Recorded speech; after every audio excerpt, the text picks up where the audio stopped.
जय श्री कृष्ण दोस्तों। आज हम आपके लिए भगवान श्री कृष्ण की लीलाओं के अंतर्गत 22वां अध्याय लेकर प्रस्तुत हैं, जिसके अंतर्गत गोपियों के चीरहरण का प्रस्तुत किया गया है। वैदिक सभ्यता के अनुसार 10 से 14 वर्ष तक की कुमारियों को अच्छे पति की प्राप्ति के लिए या तो शिव की या फिर दुर्गा देवी की पूजा करनी होती है, किंतु वृंदावन की कुमारियां तो पहले से ही कृष्ण के सौंदर्य के प्रति आकर्षित थीं। वे हेमंत ऋतु के प्रारंभ में देवी दुर्गा का पूजन किया करती थीं। हेमंत का पहला मास अग्रहायण है और इस मास में वृंदावन की सारी कुमारी गोपिकाएं व्रत रखकर देवी दुर्गा की पूजा करने लगीं। सर्वप्रथम उन्होंने अभिषेक किया, जिसे मूंग की दाल तथा चावल में कोई मसाला या हल्दी डाले बिना उबालकर तैयार किया जाता है। वैदिक आदेश के अनुसार कोई भी अनुष्ठान करने के पूर्व शरीर को शुद्ध करने के लिए ऐसे भोजन की संस्तुति जाती है। वृंदावन की सारी कुमारी गोपियां यमुना नदी में नित्य प्रातः स्नान करके देवी कात्यायनी की पूजा करती थीं। कात्यायनी देवी दुर्गा का ही दूसरा नाम है। इस देवी की पूजा यमुना की बालू से प्रतिमा बनाकर की जाती है। वैदिक शास्त्रों में संस्तुति की गई है कि अर्चा विग्रह की रचना विभिन्न प्रकार के पदार्थों से की जा सकती है। इसे रंगा जा सकता है। इसे धातु, रत्न, काष्ठ, मिट्टी या पत्थर से बनाया जा सकता है, या फिर पूजने वाला अपने हृदय के भीतर उसका चिंतन कर सकता है। मायावादी चिंतकों के अनुसार ये सारे अर्चा विग्रह काल्पनिक हैं, किंतु वैदिक साहित्य में इन्हें वास्तव में परमेश्वर या विभिन्न देवताओं के समरूप माना जाता है। सारी कुमारी गोपिकाएं देवी दुर्गा का अर्चा विग्रह करके तैयार चंदन का लेप, माला, धूप, दीप तथा फल, अन्न तथा पौधों की शाखाओं जैसी भेंटें चढ़ाकर पूजा करती थीं। पूजा के बाद वरदान मांगने की प्रथा है। ये कुमारियां देवी कात्यायनी की पूजा अत्यंत भक्तिपूर्वक करती और इन्हें इस प्रकार संबोधित करती: हे भगवान की परम बहिरंगा शक्ति, हे परम योग शक्ति, हे जगत की परम नियंता, हे देवी, आप हम पर दयालु हों और नंद महाराज के पुत्र कृष्ण से हमारा विवाह कराने की व्यवस्था करें। सामान्यतः वैष्णव जन किसी देवता को नहीं पूजते। श्रील नरोत्तम दास ठाकुर ने उन लोगों को जो विशुद्ध भक्ति में अग्रसर होना चाहते हैं, देवताओं की पूजा करने से नितांत मना किया है। फिर भी गोपियां, जिनका कृष्ण प्रेम अद्वितीय है, दुर्गा की पूजा करती थीं। देवताओं की पूजा करने वाले कभी कभी उल्लेख करते हैं कि गोपियां भी देवी दुर्गा की पूजा करती थीं, किंतु हमें गोपियों मंतव्य समझना चाहिए। सामान्य रूप से लोग किसी भौतिक वरदान के लिए देवी दुर्गा की वे पूजा करते हैं, किंतु यहाँ तो गोपियाँ देवी से भगवान कृष्ण की पत्नियाँ बनने का वरदान मांगती थीं। कहने का तात्पर्य यह है कि यदि हमारे कर्म का केंद्र बिंदु कृष्ण हो, तो अपने उद्देश्य की पूर्ति के लिए भक्त किसी भी साधन को अपना सकता है। गोपियाँ कृष्ण की सेवा करने या उन्हें प्रसन्न करने के लिए कोई भी साधन अपना सकती थीं। यह गोपियों की सर्वोत्कृष्ट विशेषता थी। उन्होंने कृष्ण को पति रूप में प्राप्त करने के लिए पूरे 1 मास देवी दुर्गा की पूजा की। वे प्रतिदिन नंद महाराज के पुत्र कृष्ण को अपना पति बनाने के लिए प्रार्थना करती। ये गोपियाँ बड़े सवेरे यमुना के तट पर स्नान करने जाती। वे वहाँ एकत्र होती और एक दूसरे का हाथ पकड़कर कृष्ण की विचित्र लीलाओं का उच्च स्वर में गान करती। भारत की युवतियों और स्त्रियों में यह पुरानी प्रथा है कि जब वे नदी में स्नान करती हैं तो वे अपने सारे वस्त्र किनारे पर रख देती हैं और तब पूर्णतया नग्न होकर जल में डुबकी लगाती हैं। अतः नदी के जिस भाग में वे स्नान करती हैं वहाँ पुरुषों के आने पर कड़ा प्रतिबंध रहता है और यह प्रथा आज तक चालू है। भगवान कृष्ण इन कुमारी तरुण गोपियों के मन की बात जानते थे, अतः उन्होंने उनकी मनोकामना पूरी की। उन्होंने कृष्ण को पति रूप में प्राप्त करने की प्रार्थना भी की थी और कृष्ण उनकी इस मनोकामना को पूरा करना चाह रहे थे। महीना पूरा होने पर कृष्ण अपने साथियों समेत वहाँ प्रकट हुए। कृष्ण का दूसरा नाम योगेश्वर है। ध्यान का अभ्यास करके योगी अन्य पुरुषों की मानसिक स्थिति का पता लगा सकता है। अतः कृष्ण गोपियों की मनोकामना को निश्चित रूप से जान गए। वे वहाँ प्रकट हुए और तुरंत गोपियों के समस्त वस्त्र उठाकर पास के वृक्ष पर चढ़ गए और मुस्कुराते हुए उनसे बोले, हे युवतियों, तुम एक एक करके यहाँ आओ और मुझसे प्रार्थना करके अपने अपने वस्त्र ले जाओ। मैं तुम लोगों से कोई हंसी नहीं कर रहा, मैं तुमसे सच सच कह रहा हूँ। तुम लोगों से हंसी करने का मेरा कोई इरादा नहीं है, क्योंकि तुम देवी कात्यायनी की पूजा करते हुए 1 मास तक अनुष्ठान करके थक गई होंगी।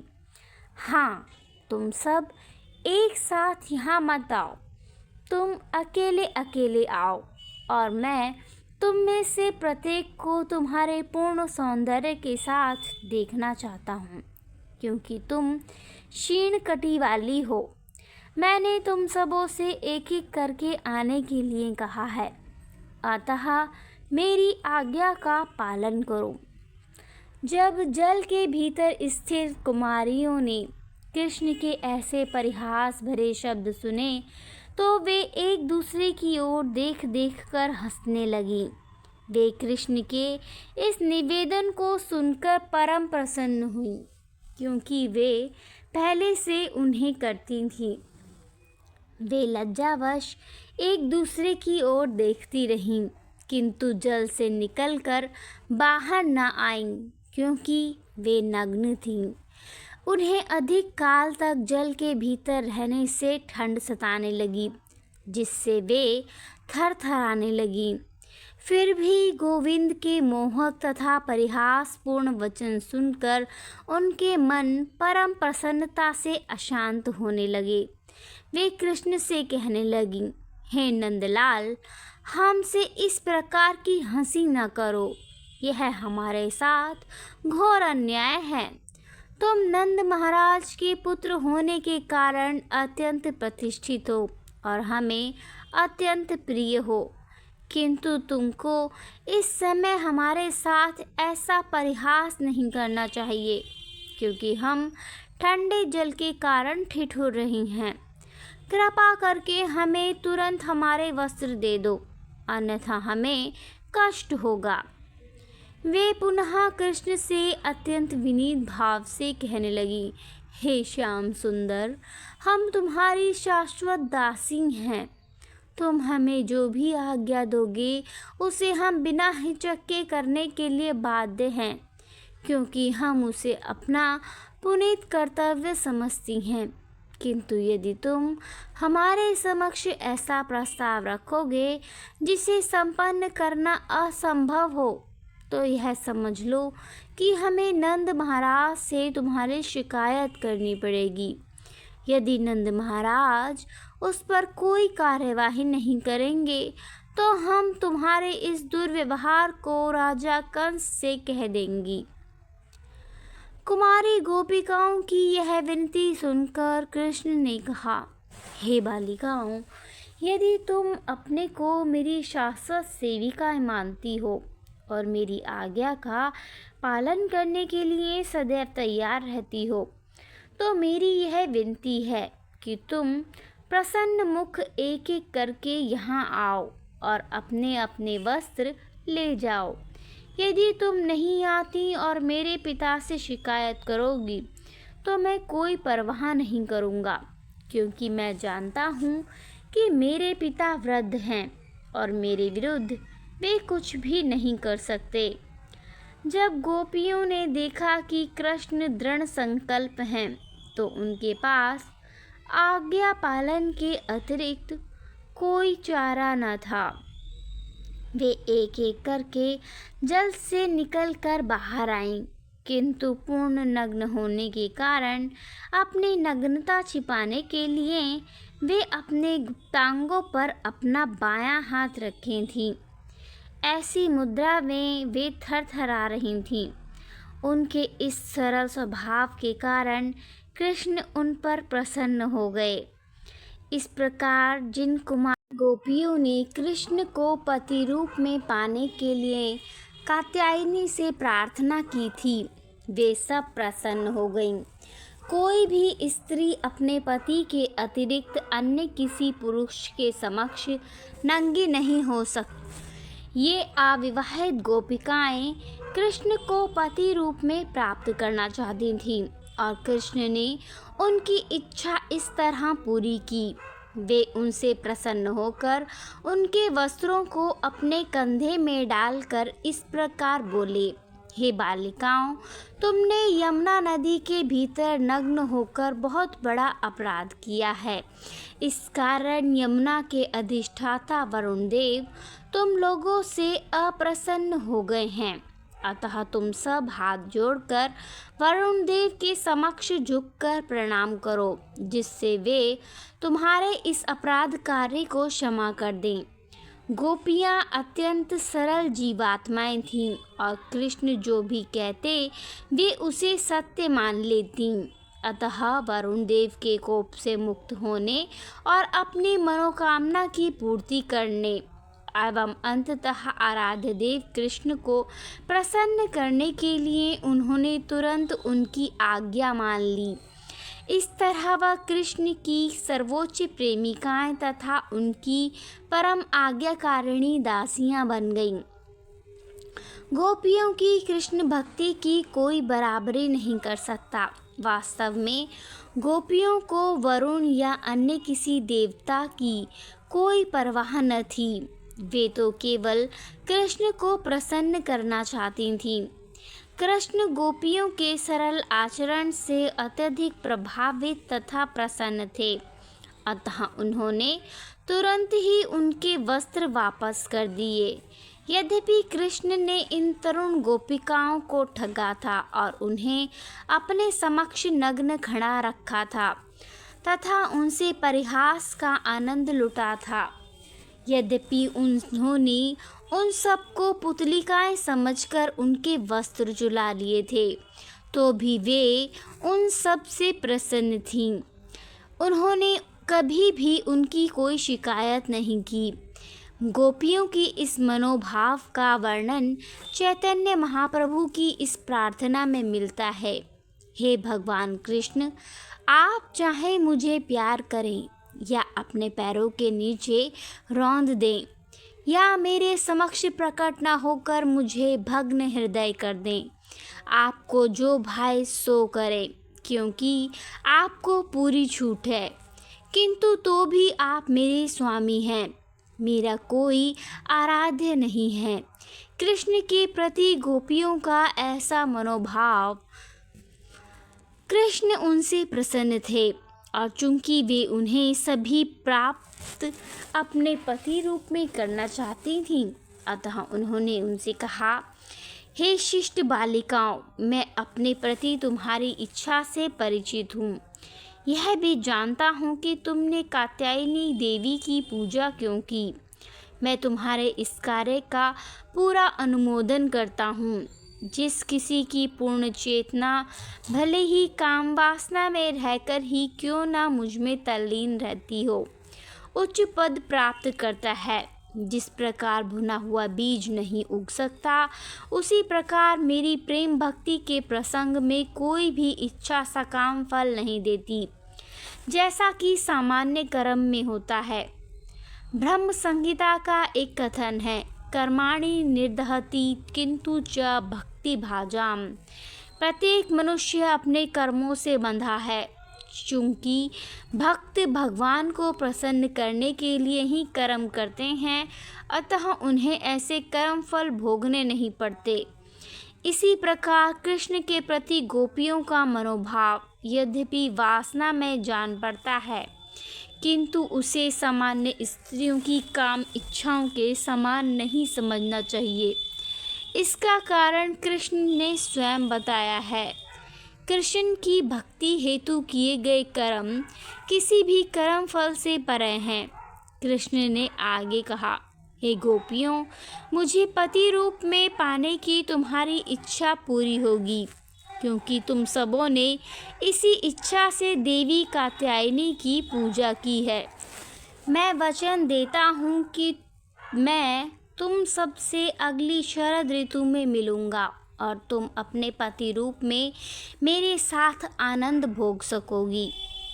थोड़े समय बाद कृष्ण अपने सखाओं सहित वृक्षों की छाया में बैठकर अत्यंत प्रसन्न हो गए।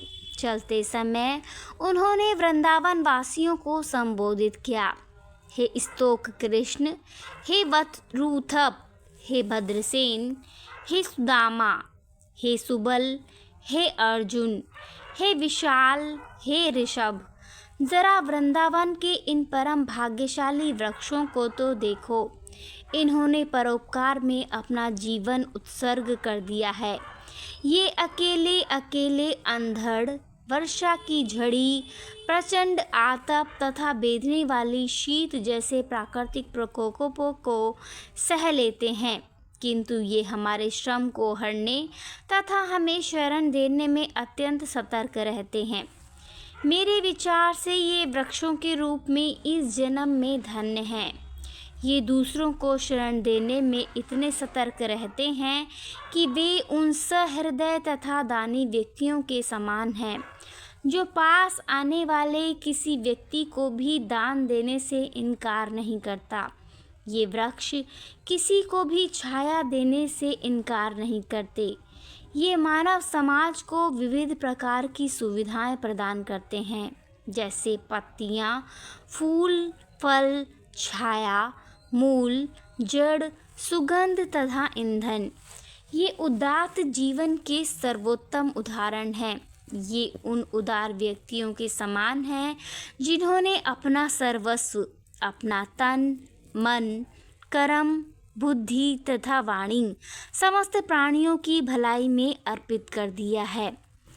इस तरह भगवान श्री कृष्ण वृक्षों के फलों, पत्तों तथा टहनियों का स्पर्श करते एवं उनके यशस्वी परोपकारी कार्यों की प्रशंसा करते, यमुना तट पर विहार करते। विभिन्न प्रकार के लोग अपनी अपनी दृष्टियों से मानव समाज के कल्याण हेतु कल्याण कार्य करते हैं, किंतु सामान्य जनों के शाश्वत लाभ के लिए जो परोपकार किया जा सकता है, वह है कृष्ण भावनामृत आंदोलन का प्रसार। प्रत्येक व्यक्ति को इस आंदोलन के प्रचार के लिए उद्यत रहना चाहिए। जैसा कि भगवान चैतन्य ने उपदेश दिया है, मनुष्य को भूमि की घास से भी विनम्र तथा वृक्ष से भी अधिक सहिष्णु होना चाहिए।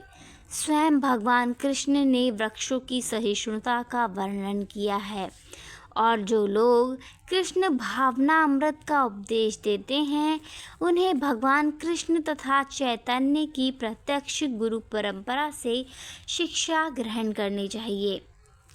यमुना तट स्थित वृंदावन के जंगल से जाते हुए कृष्ण एक सुंदर स्थान पर बैठ गए और गायों को यमुना का स्वच्छ शीतल जल पीने के लिए दिया गया।